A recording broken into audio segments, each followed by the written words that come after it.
December is upon us, the final chance for publishers to influence the games we play holiday season 2022. Like usual, I found a bunch of games to play for free, and one which costs less than $1. We'll get to that soon. So for the last time in 2022, here's the best games releasing this month.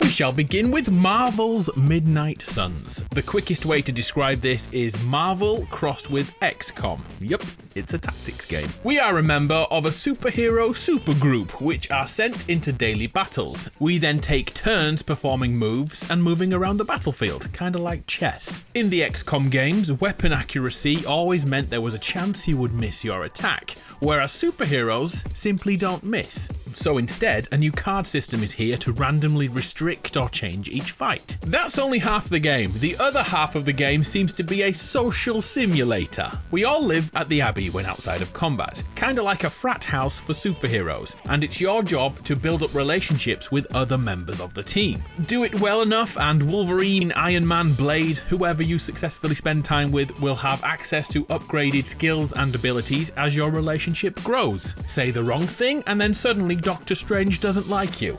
Well, he doesn't like anyone, to be honest. Midnight Suns takes the Marvel superhero formula and does something quite unique with it, so I'm looking forward to it. Marvel Midnight Suns releases on December 2nd on every current platform, including the Switch.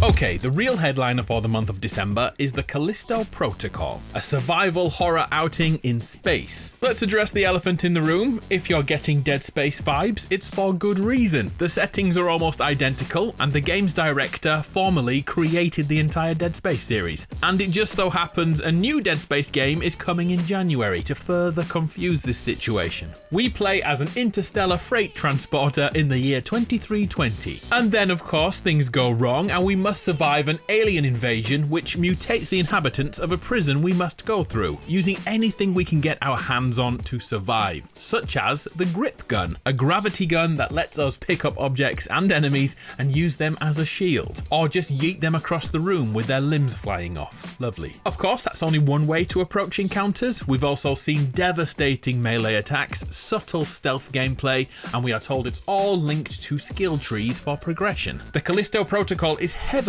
emphasizing the importance of story, and to back that up, a few big name actors from film and TV are on board with the project. The battle with Dead Space starts now. The Callisto Protocol releases on December 2nd on the PlayStations, the Xboxes, and the PC.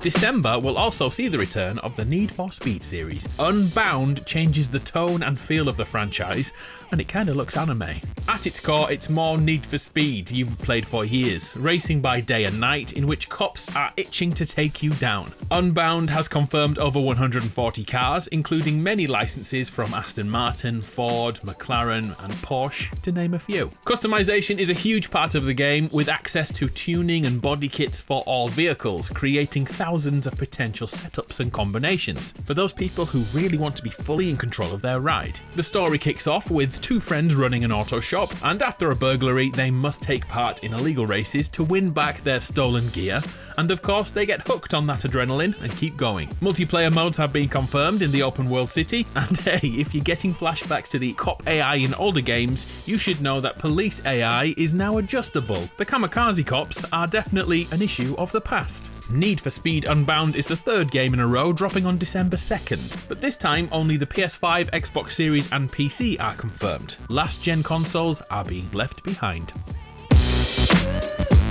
Back in 2007, a portable Final Fantasy game called Crisis Core released on the PSP, a much-loved game on a relatively small platform which branched out the Final Fantasy VII story. Now in 2022, the game has been remastered, adapted, and evolved into Crisis Core Final Fantasy VII Reunion.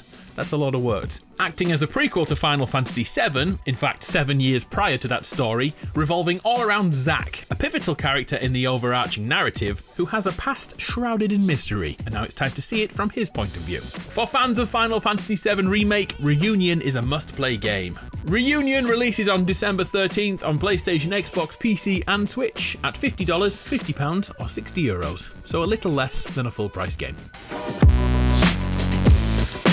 A reduced price game you may want to know about is Hello Neighbor 2. The original game was a clever take on breaking into a neighbor's home to find out their eerie secrets. The idea was good, the implementation was not so good. Well, finally, after many iterations and improvements, it's time for Hello Neighbor 2. This time we play as a journalist who comes to town in the pursuit of a story. The core gameplay is then stealth horror. We must break into houses around the neighborhood as their owners pursue us. Here's the best bit. Those people will adapt to your actions. For instance, if you constantly come in at nighttime, they'll sleep during the day, so they'll be alert the moment you venture onto their property. When chased, they'll look in more realistic places, and if you hide in the same place more than once, it's likely they will figure that out. As you adapt, they adapt, keeping the gameplay dynamic and that feeling of uncertainty and anxiety constantly with you. If you want to break and enter, look out for Hello Neighbor 2 on December 6th on PlayStation, Xbox and PC. Okay, let's do some free stuff. And it's a really weird month for free games. First, a few games that released after last month's video. Destroy All Humans Clone Carnage is totally free on Steam. It's totally free on Xbox. But for some reason on PlayStation, it costs 2 cents in the US, 25 cents in Europe, and here in the UK, it costs 20 pence. I have no idea why. A standalone multiplayer mode supporting 4 players online or 2 in local co-op split screen. With 6 maps and 4 game modes to play, it's basically some dumb alien invasion fun with friends for a few evenings. It won't last you forever, but it's a good change of pace. And it also has the Platinum Trophy if that's your jam. Next, Gundam Evolution officially releases on November the 30th or December the 1st, depending on where you live in the world. It's a 6-on-6 arena shooter focusing solely on Gundam mobile suits and their fighting prowess. The devs have worked on a boost system to accelerate your Gundam towards fights or to evade attacks, and that leads into a class system where different Gundams have slightly different properties. It's quite usual. If your suit has more health, you are expected to play as a tank and protect your teammates and gain aggro. The supports have healing abilities, and everyone else is there to fire as many bullets as possible to achieve the objective. With Overwatch's recent revival and going free to play, Gundam Evolution will need all the players it can, so if this is appealing to you, you hold the power to keep it alive on PlayStation, Xbox and PC. Oh, I did intend to tell you about a Japanese MMORPG which made its way over to console last month, Eternal Kingdom Battle Peak. It's known as a PC and mobile game which is trying to add more platforms for its player base with cross-play and cross-progression. Eternal Kingdom follows the usual high fantasy MMO tropes by creating a character with a certain playstyle and taking on missions in this vastly open world. I'd love to tell you about how great the gameplay is, but here in the UK, the game was removed from the PlayStation Store. I've reached out to find out why, yet nothing has returned to me. It's been suggested December will see it returned. From what I'm told though, the NA version is up and running quite smoothly, so it's an option if you're looking for a new MMO on mobile, PC and console right now.